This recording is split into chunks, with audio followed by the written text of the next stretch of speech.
Tugas ketua stasi pertama mewakili stasi dalam pertemuan dengan Dewan Pastoral Paroki. Tugas ketua stasi itu mewakili stasi. Tugas pengurus perangkat stasi itu kamu hadir ke bawah itu mewakili stasi, bukan pribadi. Kedua, membawa aspirasi umat stasi kepada Dewan Pastoral Paroki. Aspirasi. Yang ketiga, menyampaikan informasi dan keputusan DPP kepada umat dalam stasi dan berusaha untuk menerapkan. Ingat, ini tugas. Jangan sampai kita sudah sepakat di bawah, datang ke sini, tidak, kita harus buat hanya setengah sedikit. Itu kesepakatan sudah di bawah itu, forum paling besar itu sudah turun ke bawah itu, umat mau di belakang mereka mau niu-niu, mau ngeo-ngeo, mau protes, apa namanya, kita menurut apa? Menurut. Bukan, menurut. Oh, kamu sendiri tuh? Ngomong. Baru kamu. Debo tahu tidak? Debo tuh dia siap. Ngomong tuh Baru kamu.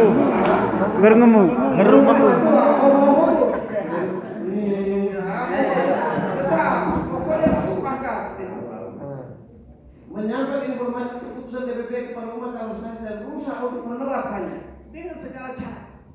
Kita harus bagaimana meyakinkan mereka, memberi informasi, menjelaskan, persuasi. Itu harus. Tidak bisa. Sudah sepakat. Macam saya. Kami sudah musbah, sudah sepakat. Tidak saya datang lagi tidak. Konteks satu saya pakai ini. Tidak bisa.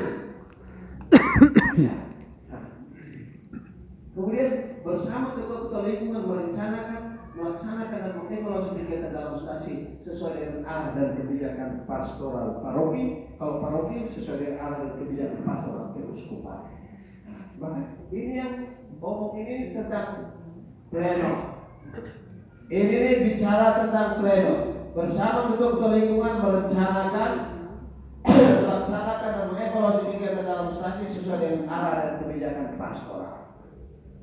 Nah, ini pleno. Jangan sampai kita tidak buat apa. Harus pleno merencanakan, melaksanakan evaluasi. Kalau pleno berikutnya evaluasi, kemudian rencanakan.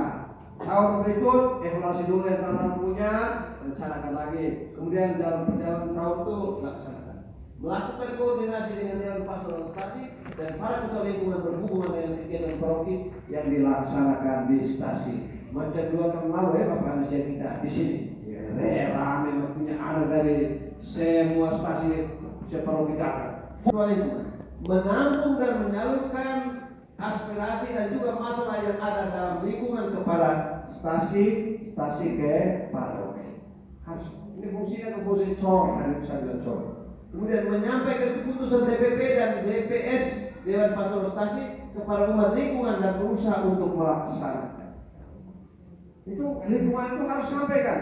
Jangan sampai kita sudah dari paroki sudah oke, sampai di stasi oke, pas sampai ke lingkungan berbeda harus. Menyampaikan keputusan DPP dan DPS stasi kepala lingkungan dan berusaha untuk melaksanakan.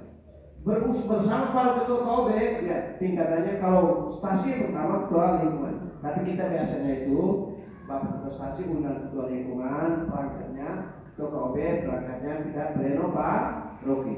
Tapi ini konteks lingkungan karena kita biasa minta pleno KOB, pleno lingkungan, pleno stasi baru pleno paroki. Tahapannya begitu. Maka ini bersama para ketua KOB merencanakan, melaksanakan dan mengevaluasi kegiatan lingkungan sambil memperhatikan arah dan kebijakan pastoral stasi dan paroki.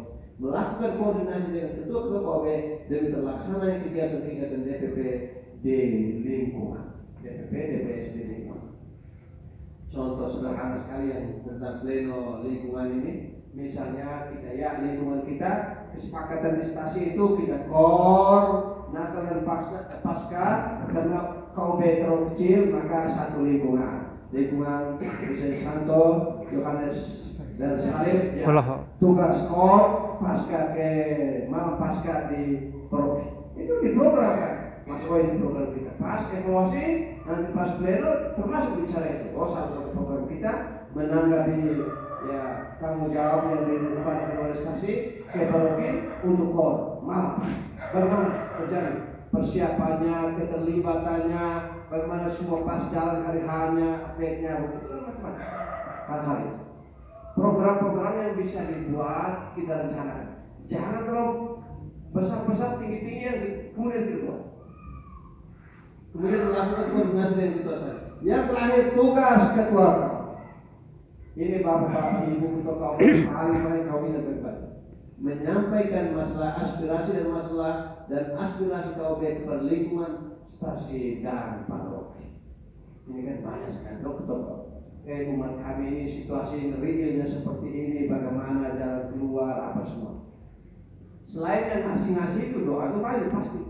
Kemudian menerapkan keputusan-keputusan protestasi dan lingkungan kepada umat di KUB. Jangan ketua KUB kemudian dia pikiran tidak. Saya tidak setuju dengan apa yang Pak protestasi omong itu kita buat kecilan. Kalau itu sektes, kita sedang sektes.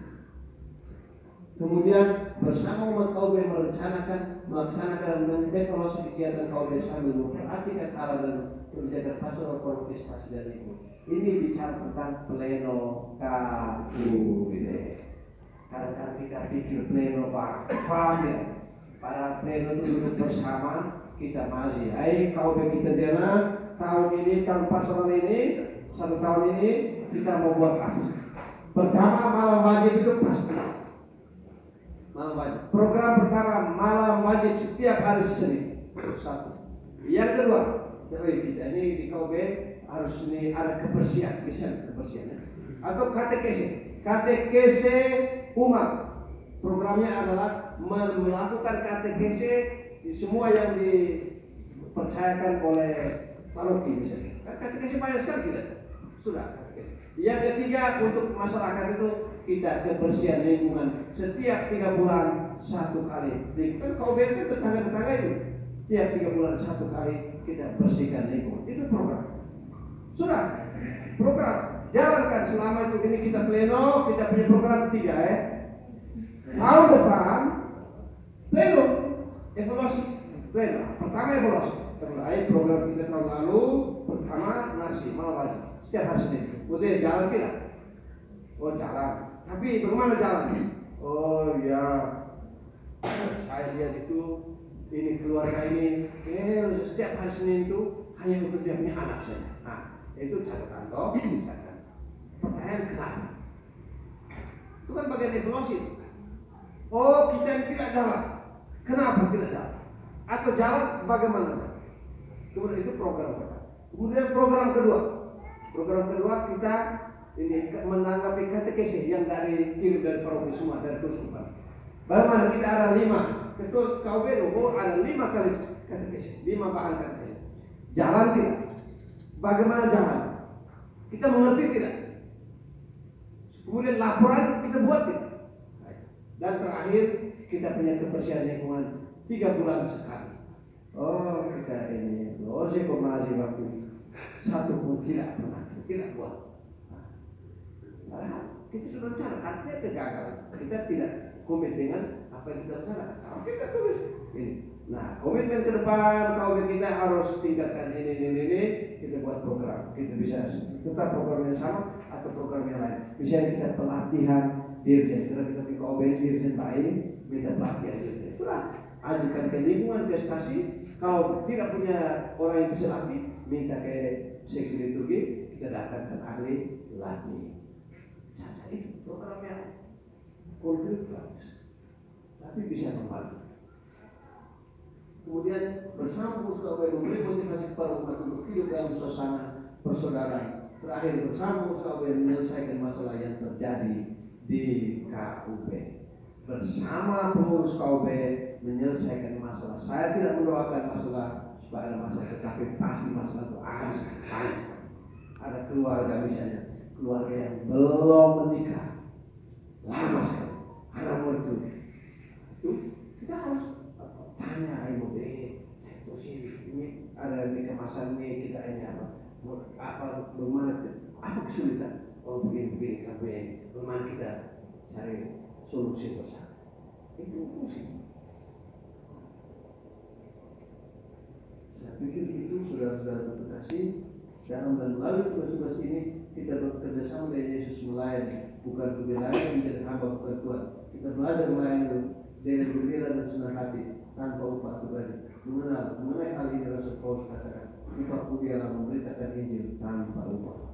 Untuk kita akan menjadi nyata apa yang dikatakan Yesus kepada ke-72 murid yang kembali dari misinya, bersukacitalah karena namamu terdaftar di surga.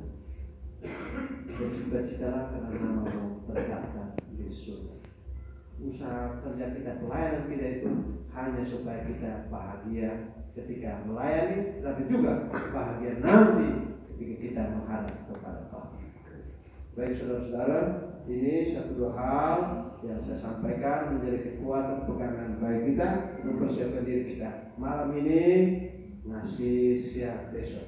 Besok jam berapa? Jam 4 mulai bisa.